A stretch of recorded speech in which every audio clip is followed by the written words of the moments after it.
Muchachos, buenas noches con todos. Buenas noches, doctor. Buenas noches, doctor. Buenas noches, doctor. Buenas noches. Buenas noches, doctor. Buenas noches, doctor. Doctor, buenas noches. Buenas noches, doctor. Buenas noches, doctor. Buenas noches, doctor.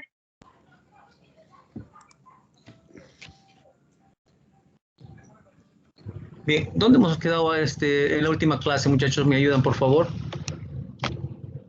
Estaré un rato con ustedes porque hay una capacitación, ¿no?, que nos ha convocado a la facultad. Haremos clase un momento, ¿sí? Y de ahí voy a tener que ingresar a una capacitación que nos están informando ahí en la facultad. Pero de todas maneras, avancemos un poco, ¿sí? No quiero atrasarme. ¿En qué parte nos hemos quedado, muchachos? Por favor. ¿En qué tema hemos quedado? En el reglamento, doctor, estamos hablando de reglamento, nos habló de lo que es Ya hemos iniciado con las fuentes, ¿no? Prácticamente el reglamento, estábamos hablando sobre los dos tipos de reglamentos. Habíamos señalado que dentro de las fuentes del derecho administrativo encontramos, pues, aquellas que de alguna u otra manera encontramos también como fuentes del derecho. De todas estas fuentes, muchachos, ustedes van a poder advertir que existe una muy en particular, ¿no? Conforme lo podemos ver acá en la plantilla, que se llama el estado de necesidad, que es una fuente netamente de naturaleza administrativa.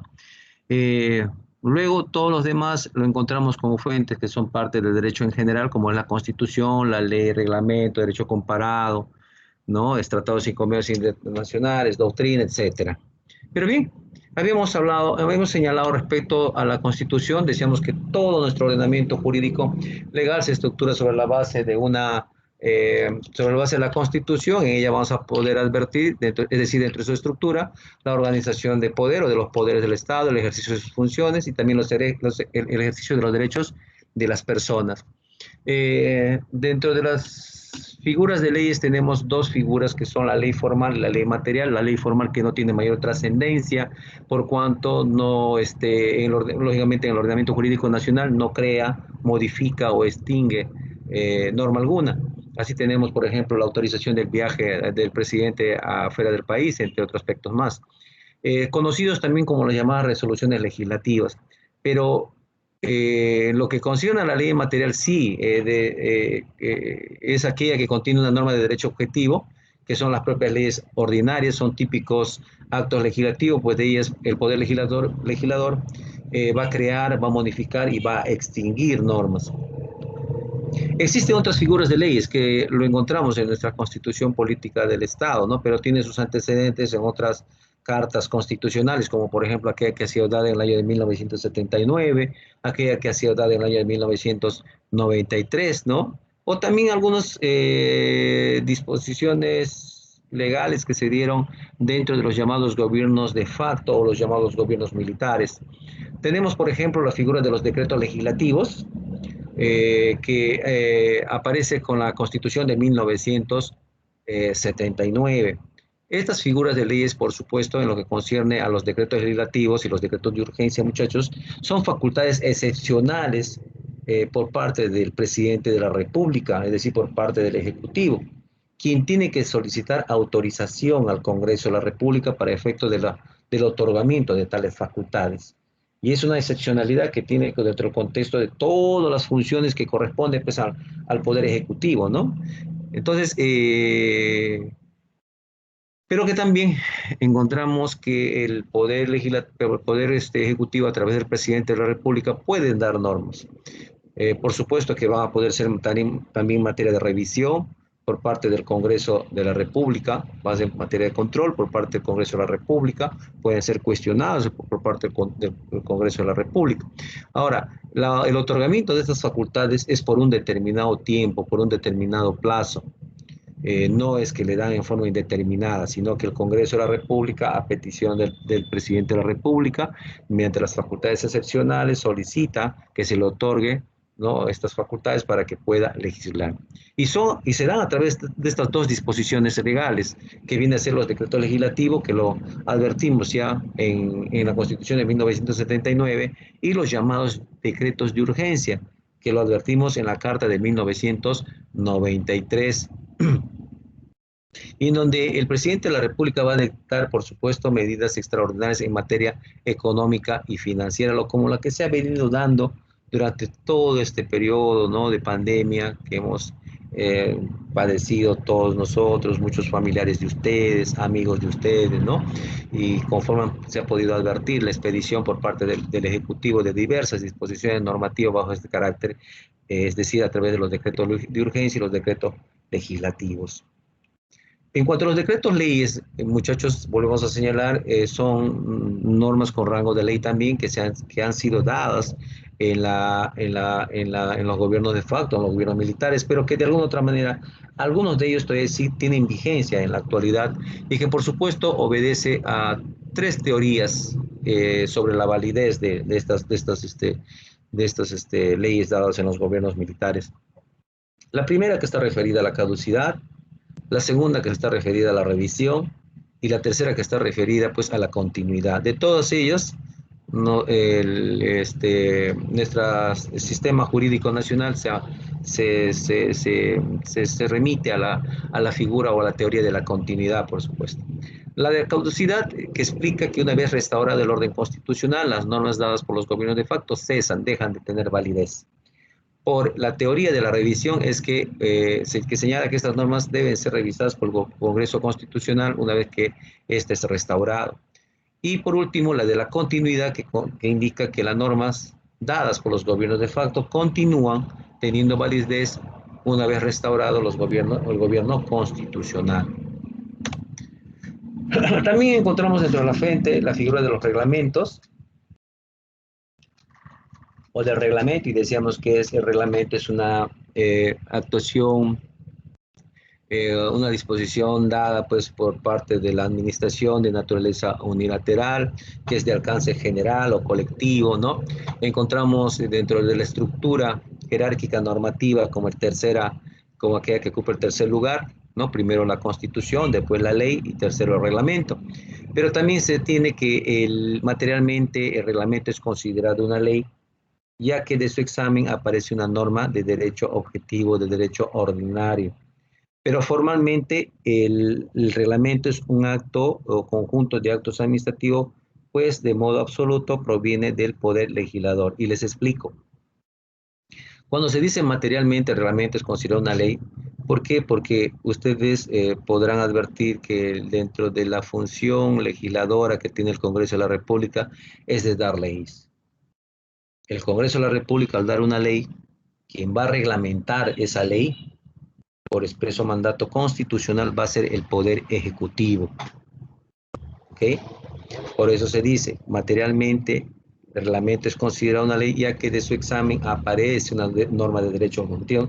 El reglamento de por sí sola no va a aparecer por parte del Ejecutivo, no, de ninguna manera. Tiene que existir una ley ordinaria para efecto de que esta tenga que reglamentarse, como por ejemplo, ¿no?, la ley de contrataciones y adquisiciones del Estado, el reglamento de la ley de contrataciones y adquisiciones del Estado, la ley servil, el reglamento de la ley servil, ¿cierto?, la ley de reforma magisterial, el reglamento de la ley de reforma magisterial, ¿no?, la ley de minería, el reglamento de la ley de minería, y así sucesivamente, ¿no? Entonces, si bien es cierto que la ley lo va a dar el Poder Legislativo, claro, el Poder Legislativo, pero su reglamentación va a ser dada por el Poder Ejecutivo.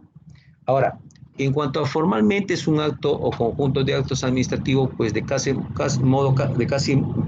de modo absoluto, dice, proviene del poder administrativo. Y eso es así, muchachos. Todas las instituciones del Estado, es decir, todas esas entidades, órganos u organismos que conforman la administración pública o que conforman el Estado, la estructura del Estado, todos, muchachos, cuentan con la llamada potestad reglamentaria. Todas las instituciones cuentan con esas facultades.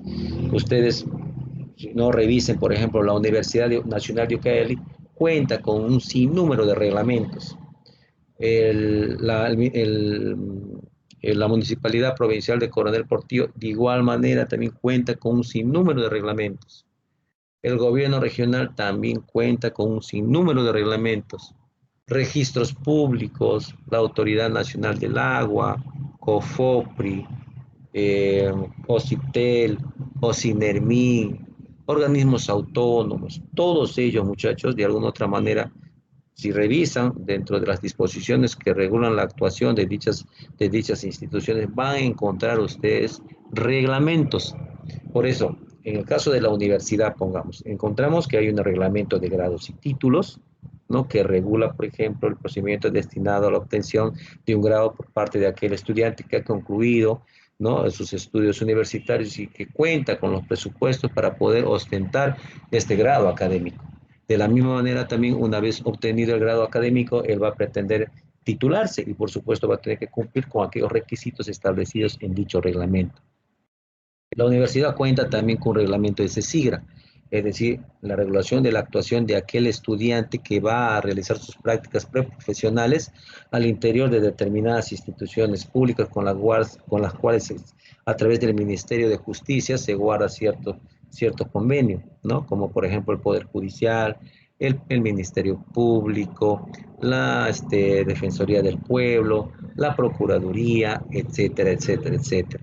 Entonces vamos a encontrar también la figura del llamado reglamento del Tribunal de Honor, ¿no? Que también cuenta la universidad, en la cual se supedita aquellas disposiciones que van a regular el procedimiento administrativo disciplinario contra aquellos docentes o alumnos que podrían haber o que podrían incurrir en infracción administrativa. Dentro de las figuras de los reglamentos encontramos dos figuras, muchachos, muy simples, el segundo legen y el prater legen. Y lo que les explicaba. Al segundo legen le conocemos como aquel reglamento dado por el presidente de la República.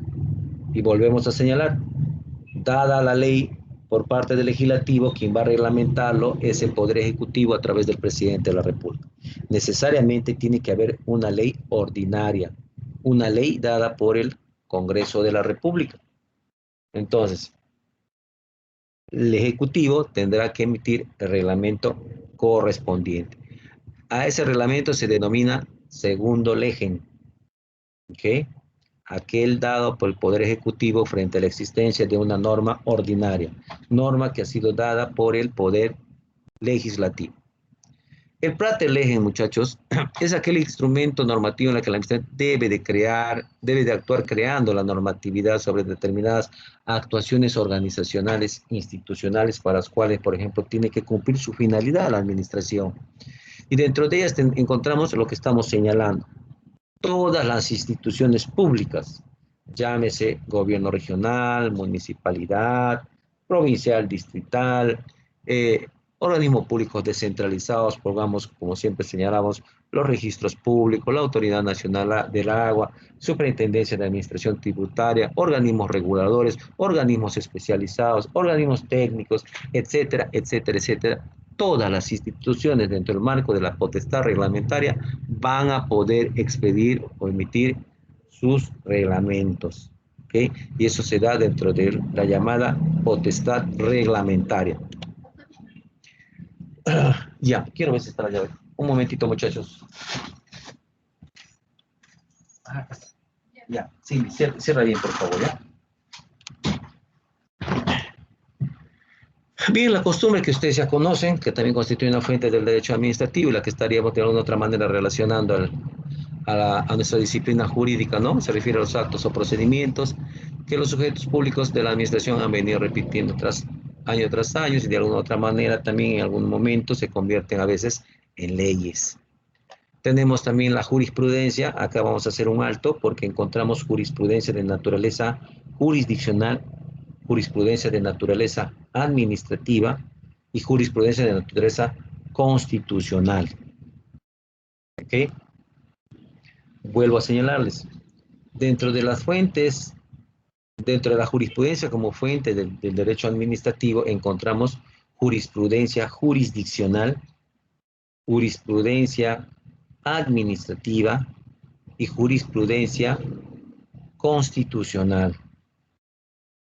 En cuanto a las jurisprudencias jurisdiccionales, es aquella decisión dada en última y definitiva instancia jurisdiccional por parte de la Corte Suprema de la República.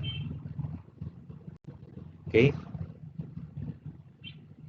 Es la última decisión jurisdiccional dada por una instancia superior suprema de la Corte Superior de Justicia, de la Corte Suprema de la República, ¿no? ¿Y cuándo podríamos advertir, por ejemplo, una figura de una jurisprudencia jurisdiccional? A ver, se acordarán que nosotros hemos explicado en clase pasada y que siempre de alguna u otra manera vamos a señalarlo acá en clases, ¿no? La figura de la potestad de autocontrol y la figura de la potestad de control, ¿no es cierto? El autocontrol es cuando los administrados o el administrado frente a una decisión que le causa agravio va a tener que cuestionar, contradecir e impugnar esa decisión en la vía administrativa. Y mediante la potestad de autocontrol, la administración o las instancias administrativas van a poder revisar esas decisiones administrativas a través de los recursos o medios impugnativos. Por supuesto que si una de las instancias te da la razón, ahí termina, ahí concluye todo. Frente al cuestionamiento que usted le podría hacer a la autoridad administrativa respecto a aquella decisión administrativa que a usted le produce un agravio. Pero pongamos que todas las instancias, ¿no? Tanto la instancia donde correspondería pues, plantear una reconsideración, como la instancia superior que es a través de una apelación, mantienen la posición, ¿no? En la que el administrado pues, considera que se le ha producido un agravio, una colisión a sus intereses, etc. En consecuencia, este administrado pues, tiene la vía jurisdiccional para que efecto de que pueda recurrir dentro del marco de la llamada potestad de control, no de autocontrol, pueda recurrir a la vía jurisdiccional. ¿Con qué finalidad? Con la finalidad de que revise las decisiones dadas en la vía administrativa o en las instancias administrativas. ¿Qué pretendemos? Existen varias figuras de pretensiones, entre una de ellas, por ejemplo, que se declare la nulidad de aquella decisión, de aquel acto administrativo que contiene una resolución administrativa. Pongamos, una resolución en donde me han seguido un procedimiento administrativo disciplinario y supuestamente han determinado que hay una responsabilidad administrativa. Consecuencia, Víctor López le impone una sanción de separación de un año académico, 2 semestres y un año académico. Entonces, una vez que me notifican la decisión por parte de la autoridad administrativa, que viene a ser por parte del rector, yo no conforme con tal decisión, porque yo considero que había una vulneración a ciertos principios fundamentales, ¿no? A ciertos derechos que se prevé dentro de la Constitución, dentro de la ley, dentro de los reglamentos. En consecuencia, yo voy a impugnar tal decisión.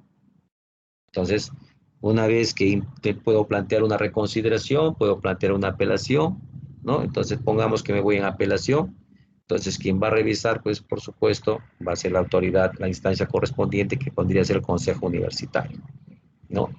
Entonces, en consecuencia, como quiera que el Consejo Universitario no va a dar su brazo a torcer dentro de la llamada mala práctica administrativa, no van a revisar las fundamentaciones que yo he expuesto y que conllevarían pues, a que se declare la nulidad de esa decisión administrativa. La instancia superior confirma la resolución dada por la instancia inferior. Yo no conforme con eso, me voy a la vía jurisdiccional. Entonces, en la vía jurisdiccional me voy, en este caso, a través del proceso contencioso administrativo. Y en el contencioso administrativo, muchachos, tenemos 3 instancias jurisdiccionales. Por ejemplo, ¿no? Yo tendría que plantear mi demanda ante el juzgado especializado en lo laboral de Coronel Portillo, primera instancia. Si me dan la razón, la otra parte tendrá que impugnar. Se irá a la sala laboral. Si no me dan la razón, yo tendré que impugnar. Se va a la sala laboral de la Corte Superior de Justicia de Ucayali. Sale a mi favor en la sala laboral. La otra parte tendrá que ir a una instancia superior que viene a ser a la Sala de Derecho Constitucional de la Corte Suprema de la República. La decisión que emita la instancia máxima en este caso sobre el particular, en este caso sobre el proceso contencioso administrativo, puede configurar una jurisprudencia jurisdiccional, en donde puede haber, donde la Sala de Derecho Constitucional y Social establecer pautas respecto, ¿no? Pongamos el por qué no debieron haber, pongamos, ¿no? Impuesto la sanción, sanción administrativa, o de repente si es que se habría vulnerado algún tipo de derecho fundamental, como por ejemplo el debido proceso, y dentro de ellas pues los derechos que tenemos intrínsecamente dentro de este principio, como por ejemplo es el derecho a la defensa, el derecho a la defensa, el derecho a la pluralidad de instancia, el derecho a la motivación de las decisiones jurisdiccionales, etc. Esa decisión dada por esta instancia máxima, dada por la Sala de Derecho Constitucional y Social, puede constituir una jurisprudencia en un caso similar de aquel trabajador, servidor también de la universidad, que pongamos docente, lo pudiesen aperturar un proceso administrativo sobre situación similar, en donde como quiera que existe ya un pronunciamiento sobre esos hechos por parte de la Corte Suprema, podríamos hacer mención o hacer referencia dentro del procedimiento administrativo la existencia de esta jurisprudencia jurisdiccional. Pero también tenemos la jurisprudencia administrativa. Y la jurisprudencia administrativa, muchachos, lo dan los llamados órganos corporativos o órganos colegiados, o comúnmente llamados como tribunales administrativos.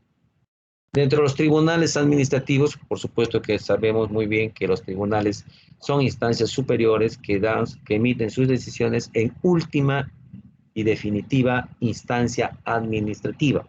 Por ejemplo, la decisión emitida por el Tribunal Fiscal en materia tributaria, la decisión emitida por el Tribunal de Contrataciones y Adquisiciones del Estado en materia de contrataciones y adquisiciones del Estado, el Tribunal Registral en materia registral, ¿no? El Tribunal del Consejo de Minería, lo que concierne a conceptos, todo lo que tenga que ver en materia de minería. El tribunal en materia de derechos, obligaciones de los servidores bajo cualquier forma contractual conforme a la 276, 728 y el contrato administrativo de servicios, como es el tribunal servir, ¿no? Ahora, el tribunal servir, ¿no? Se constituyen, al igual que los otros tribunales, en órganos colegiados o corporativos. ¿Por qué? Porque cuanto su integración o su conformación está dado por dos o más personas que por supuesto tienen que actuar bajo los caracteres de la sesión, el quórum y la deliberación, que por favor les pido lean, está en la parte de órganos colegiados en el texto único de procedimientos administrativos, TUO, de la ley 27444. Entonces, esas decisiones dadas por los tribunales administrativos van a constituir jurisprudencia administrativa, ¿no? De la misma manera también podemos encontrar en materia del derecho del consumidor, dado por ejemplo por Indecopi, entre otros tribunales administrativos, ¿no? Por ejemplo, hay tribunales en materia de salud, por ejemplo, su salud, cualquier tipo de controversias que se puedan generar entre personas que no han recibido, por ejemplo, un trato o un servicio conforme a lo que podría haber esperado en una dependencia o en una clínica o en un hospital, etc. También tenemos, muchachos, la jurisprudencia constitucional, que quien lo emite pues es el Tribunal Constitucional, que por supuesto resuelve controversias en lo que concierne a derechos fundamentales. Puede ser que dentro de un procedimiento administrativo exista la vulneración de un derecho fundamental, como por ejemplo, no muy comúnmente encontramos el principio del debido proceso, por ejemplo, ¿no? Pero sabemos muy bien que dentro del principio del debido proceso existen muchos derechos que están intrínsecamente dentro de la misma. Y decíamos hace un momento, ¿no? El derecho de presentar y ofrecer medios probatorios, el derecho de motivar las decisiones tanto jurisdiccionales o administrativas, el derecho a contar, bueno, con un abogado dentro del marco de un derecho a la defensa, el derecho a la pluralidad de instancia, es decir, poder recurrir a una instancia superior siempre y cuando ésta exista, de acuerdo a las instancias administrativas que prevé las normas que regulan ese procedimiento administrativo, etcétera. Entonces vemos, muchachos, los tres tipos de jurisprudencias. La jurisprudencia jurisdiccional, la jurisprudencia administrativa y la jurisprudencia constitucional. ¿Ok?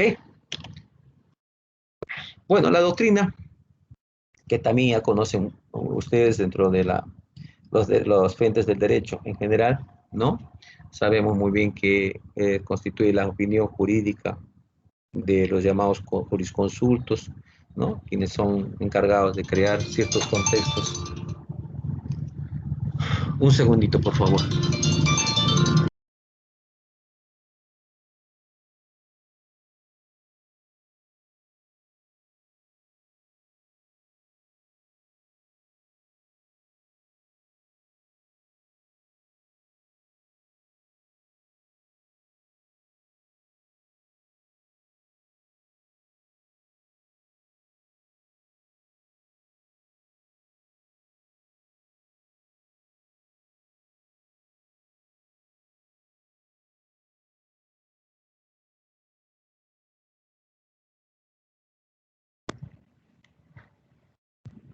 Ya, muchachos, a ver, avanzamos un ratito más. Entonces tenemos la doctrina también, encontramos también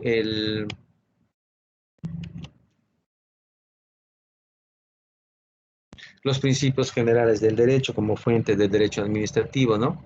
Que no dejar de administrar justicia por vacío o deficiencia de la ley. En todo caso, tendríamos que aplicar los principios generales del derecho, en especial aquellos que inspiran el derecho peruano.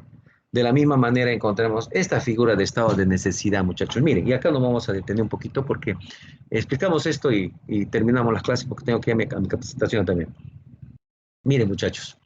Este estado de necesidad es una fuente muy en particular respecto a las fuentes del derecho administrativo. Y si ustedes pueden advertir de acá de la lectura de la plantilla, miren, dice, ¿no? Constituye aquella actuación inmediata de los órganos u organismos de la administración pública a través de actos administrativos, ojo, y actos de la administración frente a casos fortuitos o de acontecer imprevisto. Así tenemos terremoto, inundación, epidemia, deslizamiento de tierras, etcétera, ¿no? Siendo así, el funcionario debe de actuar en la medida de sus posibilidades para atenuar las consecuencias de la catástrofe. Pero tal actuación debe ser ceñida a las tareas directas e indispensables, dando cuenta en forma oportuna a su superioridad, ¿no? Acá vamos, bueno, estamos todavía viviendo una pandemia, muchachos, pero ya con menos grado de incidencia respecto en sí a la enfermedad y su tratamiento, ¿no? Hemos bajado, pero si nosotros nos remitimos al mes de abril, mayo, junio, era fuerte, se acordarán. Entonces, el presidente de la República, por supuesto, dentro de las facultades que había solicitado al Congreso de la República, dio diversas normas, por supuesto, y dio diversas disposiciones reglamentarias también. Y que, por supuesto, ustedes se acordarán, y que esto ha traído también consecuencias, muchas figuras de naturaleza de imputación de corrupción, ¿no? Se acordarán, por ejemplo, la compra de mascarillas, ¿no? Donde, pues, una forma de poder actuar rápidamente frente a, en este caso, a la pandemia, era el hecho, por supuesto, de declarar en estado de emergencia, como lo que todavía estamos viviendo actualmente, para efectos de que la administración pública pueda adquirir bienes, servicios, realizar un tipo de obra infraestructural en forma rápida sin necesidad de llevar a cabo todo un proceso de selección, ¿no? Ustedes saben que para poder realizar una obra infraestructural se lleva a cabo todo un proceso de selección, quiere decir, en donde va a haber, por ejemplo, ¿no?, la elaboración de las bases del concurso, de repente también la elaboración previo al expediente técnico, ¿no?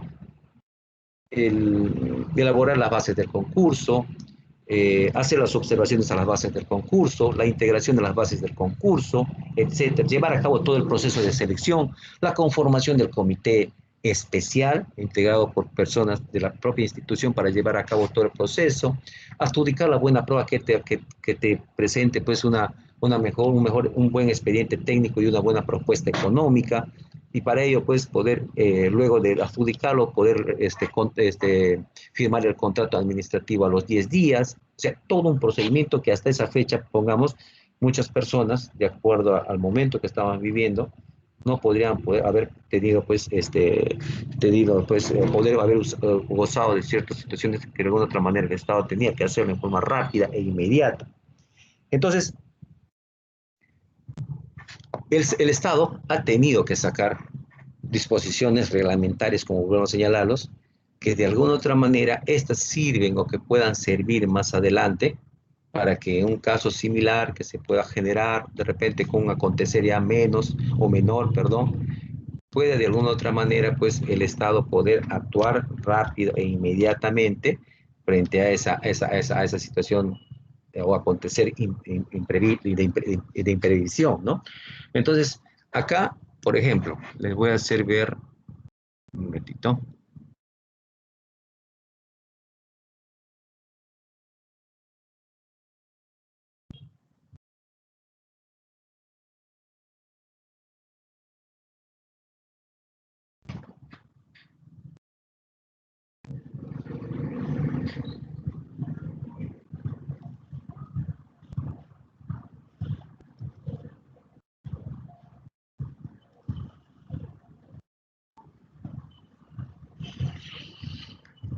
Miren, si ustedes revisan,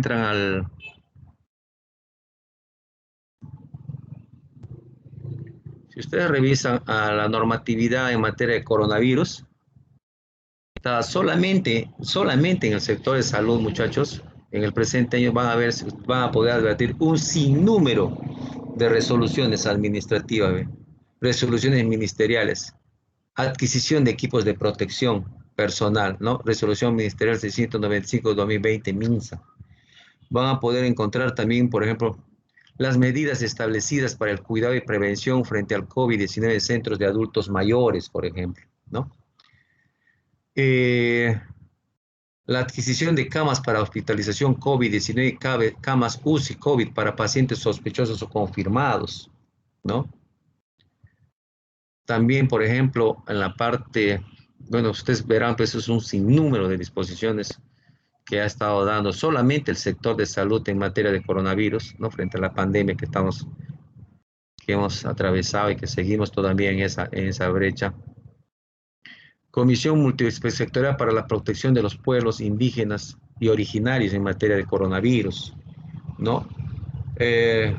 La remuneración referencial para los profesionales de la salud y los técnicos asistenciales en salud. Se acordarán también que acá en Ucayali, lógicamente, que era una distribución de carácter nacional, han comenzado a contratar a personas en el sector salud, pues para que puedan, por ejemplo, recoger las personas que venían falleciéndose como consecuencia del coronavirus, por ejemplo, contratar,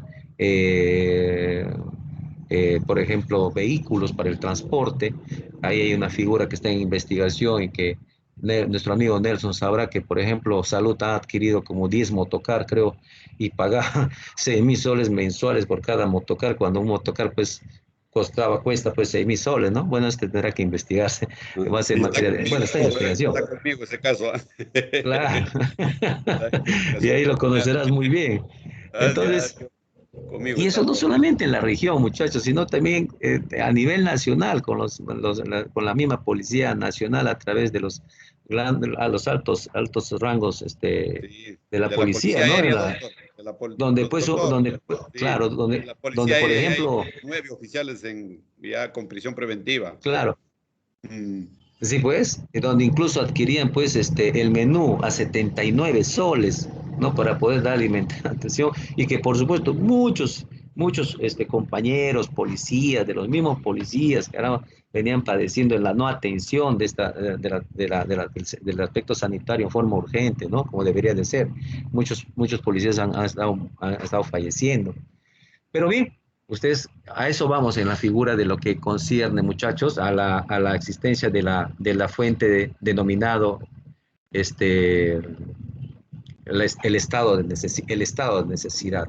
La actuación de la administración tiene que ser en forma inmediata, ¿no? Y no solamente en cuestión de pandemia, porque, por ejemplo, de generarse, pongamos una inundación, por ejemplo, que se produzca una inundación en una de nuestras provincias, la actuación del gobierno regional tiene que ser en forma inmediata, del Estado Nacional también a través de los ministerios. Pongamos, por ejemplo, ahí va a tener que hacerse presente. Si se trata, por ejemplo, de una inundación donde se ha producido, pongamos, se han perdido muchas hectáreas, miles de hectáreas, por ejemplo, de productos de pan llevar, en donde necesariamente se va a hacer presente, pongamos, el Ministerio de Agricultura para poder entregar semillas, el apoyo técnico. Se va a presentar también el Ministerio de Educación, porque de repente muchas instituciones educativas en esas localidades se han inundado, ver la forma como van a tener que paralizar o postergar las clases, la asistencia de los alumnos, etcétera. O también en materia, si de repente hay una conexión por vía terrestre, va a tener que hacerse presente, por supuesto, también el Ministerio de Transportes y Comunicaciones, ¿no? Entre otros sectores más, entre otros organismos públicos descentralizados, técnicos especializados, como por ejemplo INDECI, ¿no? Etcétera. Tales, por ejemplo, el apoyo a través ¿cómo se llama estos que parecen? De frazadas, de camas, colchones y carpas, perdón, claro. Defensa carpas. civil, profe. Defensa civil. Defensa civil también, así es, defensa civil en donde tiene que haber una actuación, vuelvo a señalar, de naturaleza inmediata, muchachos. A eso se refiere el estado de necesidad. La administración va a tener que emitir, por eso dice, ¿no? Va a tener que actuar a través de qué figuras. No es que la administración, ustedes saben muy bien que una de las particularidades de la administración es que sus actuaciones es en forma escrita, no es en forma verbal, ¿no? Por eso que va a tener que emitir actos administrativos para que a través de esos actos administrativos pueda actuar. A través de los llamados actos de la administración, que viene a ser las actuaciones organizativas por parte de las instituciones, puedan actuar en forma urgente y necesario frente a estos hechos. Por último, muchachos, tenemos los tratados y convenios internacionales que también encontramos dentro del contexto de lo que es en materia administrativa, ¿no? Como por ejemplo la suscripción relacionado con el aspecto económico, con el aspecto comercial, con el aspecto fiscal, arancelario, por ejemplo, la rebaja de ciertos de aranceles para efecto de poder importar o exportar ciertos productos, ¿no? De naturaleza alimentaria, en materia de medicinas, en materia agraria, ¿no? En la lucha contra drogas, etcétera, etcétera, etcétera. Bien, hasta acá nomás nos quedamos, muchachos. Quería señalarles algo. Lo que concierne, bueno, en la próxima clase yo de alguna otra manera le voy a hacer referencia, 1, 2, relaciones del derecho administrativo con las otras disciplinas jurídicas. No me voy a centrar en explicar todas, porque por supuesto ustedes tienen el material para que puedan leerlo. Más bien nos vamos a ir de frente ya al próximo capítulo que vendría a ser la estructura del Estado. ¿Ok? Muchachos, tengan ustedes muy buenas noches. Me disculpan. Nos vemos en la próxima clase. Ya, Gracias, doctor. doctor. Ya, doctor.